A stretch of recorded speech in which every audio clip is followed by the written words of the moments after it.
Hello everyone and welcome to the first episode of a new mini-series exclusive to Patreon and Brome Discord members, where we will cover at least once a month the progress made to the different projects that we have going on. The idea behind this new format is to address the lack of communication behind some of the projects that we have going on, and to sort of let you see the progress, even if not final, of our projects without having to read through multiple walls of text like we've been doing so far with progress updates. These videos will be way less edited and scripted than regular videos that you will normally see on my main channel, and I will also have the opportunity, if needed, to have guest speakers from the development team to make comments and appearances to tell what they've been working on. The first episode in this series may be the longest one, since I'll talk about what has been made for the past few months, and following episodes will only cover content made in the same month. So for this first episode of September 2025, we will cover 3 subjects. First, I'll cover the current situation with the development of our different projects and what we are currently focusing on. Then we will hear from our developer Nicro that will explain the current progress of our Questbook mod, and lastly, I'll briefly talk about the state of the Terraria Direct project. So without further ado, let's get into it.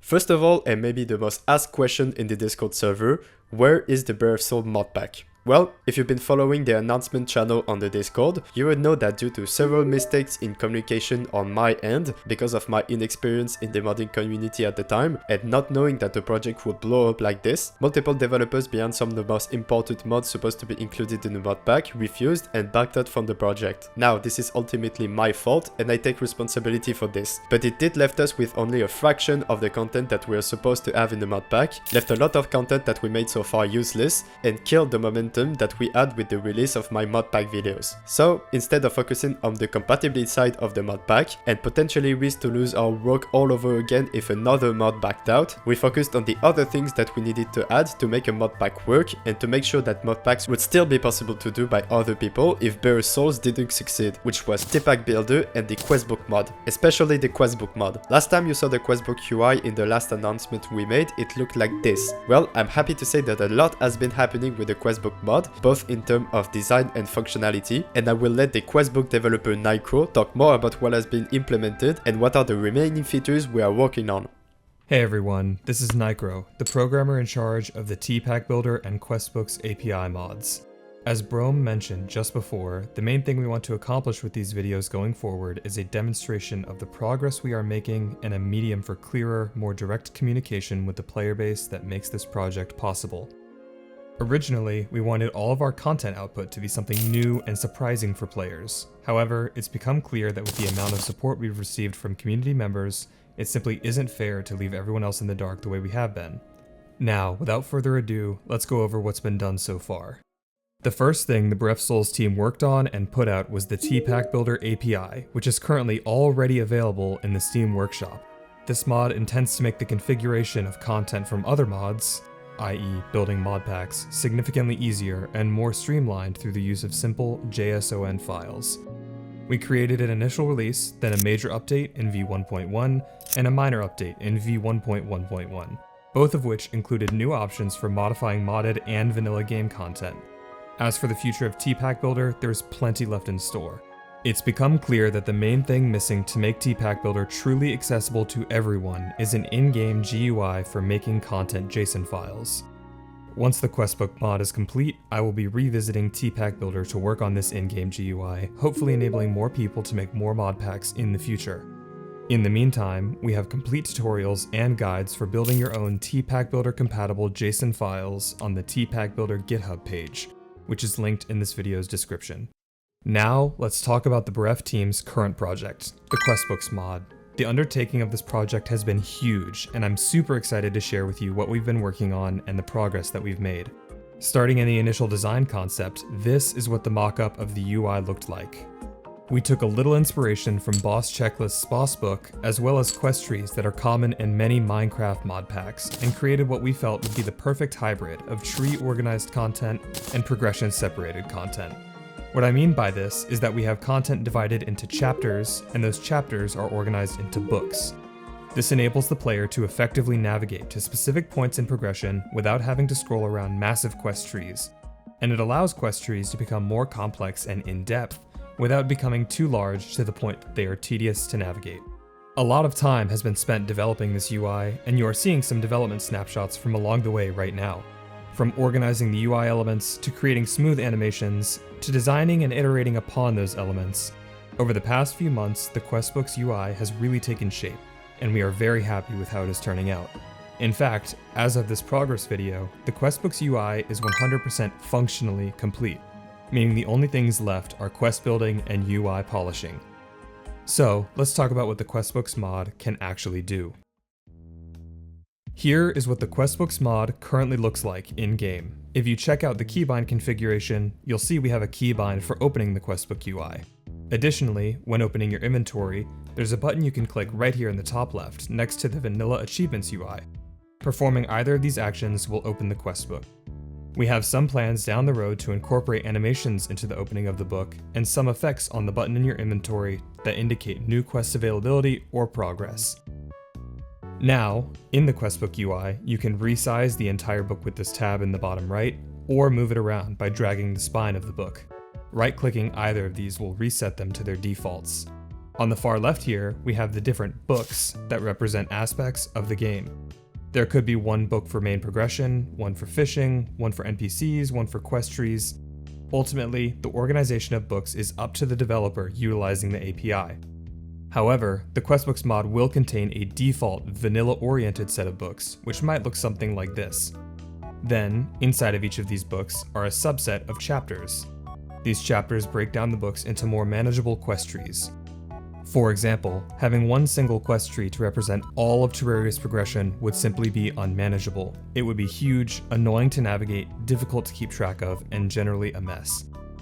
So, instead, for the vanilla quests, we've broken it down into pre-hard mode, pre-Plantera, and endgame quest trees. Once again, this will all be up to the mod developer using the API to decide how they want to organize their content. Lastly, inside of each chapter is a tree of quest content.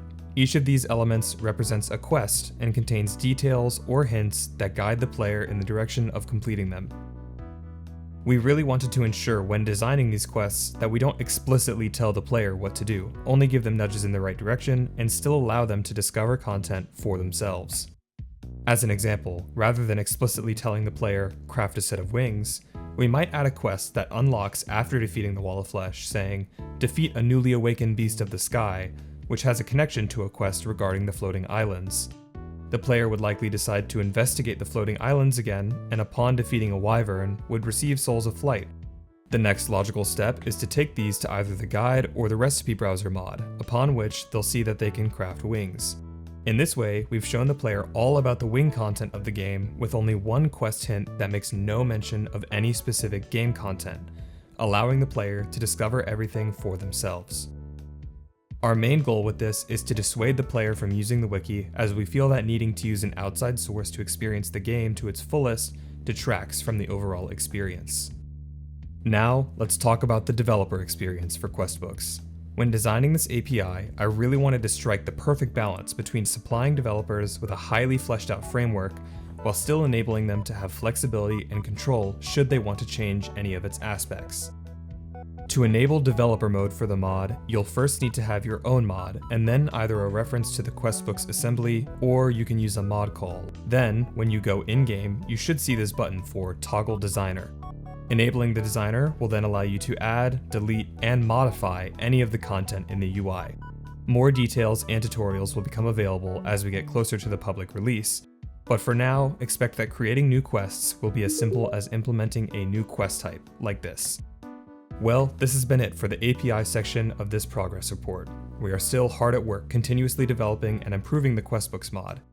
Another thing I wanted to mention before talking about the Terraria Direct is money. As you know, all of our projects are made possible with the money coming from our Patreon page. Originally, I just expected to get around $200 per month, which would be enough to pay the developers and other team members for the work that they do for the month. But now, if you check how much we are making per month, it is almost $2,000, which is way more than I ever expected. You might say, well, more money is better, right? But this kind of money is just something that is impossible to spend for a project like this. Even the spending of the Questbook and Terraria Direct per month does not equal to more than 20% of what we make per month. And having this much funding also brings a lot of stress and pressure for months where not much progress is happening. Since you guys are what makes all of those projects possible, I will be completely transparent. We currently have $6,000 on the Brave Souls PayPal and another $10,000 still on the Patreon balance. This is a lot of money, and as I said in previous videos, all of the money we get from Patreon has to be used for the Terraria community, and I can't take anything for myself. But currently, with the development team that we currently have, it is very difficult to spend all of the money that we are getting. So in short, we have $16,000, which is way too much for the projects that we are doing, and we have to find a way to use this money to make the Terraria community better. And so I am asking you guys for suggestions on how we could use this money to make the modded community a better place. This could be any projects, even if not related to mod packs or what we are currently working on. I'm asking this seriously, and I would really like your suggestions in the comments or on Discord. And for Patreon members, since there has been some months with low activity, I changed the Patreon page to allow people with the free tier to be able to see posts and publish comments. If you really want to keep your Discord badge, you can stay on your current tier, but if you just want to see posts and interact with people, you can downgrade from your paid tier to the free tier. Just know that I am also offering refunds for people that want to downgrade and get refunded on their purchase. Now that we have this out of the way, the final thing I wanted to talk about in this video was our current progress with the Terraria Direct project. And unlike the questbook part, I won't be able to tell you a whole lot since the core essence of the event is to keep the surprise. But what I am able to share is that we are making good progress on it. I can say that all of the mods and projects for the event has been chosen and that the developers are currently working on polishing their content and making the trailers. On my part, I can also say that I commissioned Skip It Z to make the theme song for the event, which is now done, and Tabzi to create the intro animations and transitions, which are still in progress. If you want more information about the Direct as they appear, I've created a Twitter and Blue Sky account that you can follow. With all of this said, that's all that we have for this month. For the rest of the month, our focus will be to integrate all of our ideas for quests into the quest book and prepare for the release, and collect the trailers from mod developers for the Terraria Direct. I hope that you enjoyed this pretty different format of video. Feel free to leave comments if you have any questions about what we are doing,